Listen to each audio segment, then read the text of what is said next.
যতক্ষণ বেঁচে থাকব দেশবাসীকে ছেড়ে যাব না। প্রিয় দেশবাসীর প্রতি আমার আবেদন, আমাকে আপনাদের থেকে বিচ্ছিন্ন করার চেষ্টা হলেও বিশ্বাস করবেন আমি আপনাদের সঙ্গেই আছি। তিনি ছেড়ে যাননি দেশ, মাটি ও মানুষের কোনো সংকট শঙ্কায়।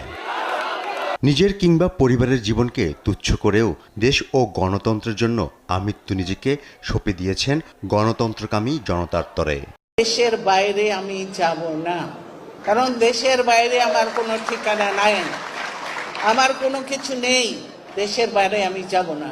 শহীদ রাষ্ট্রপতি জিয়াউর রহমান রাষ্ট্র ক্ষমতায় থাকাকালীন খালেদা জিয়াকে প্রকাশ্যে দেখা যেত না খুব একটা। 1981 সালে জিয়াউর রহমান শহীদ হওয়ার পর জাতীয়তাবাদী রাজনীতির শূন্যতায় খালেদা জিয়াকে সামনে আনেন গণতন্ত্রকামী জনতা। বিএনপি পুনর্গঠনে দায়িত্ব নেন দলীয় নেতা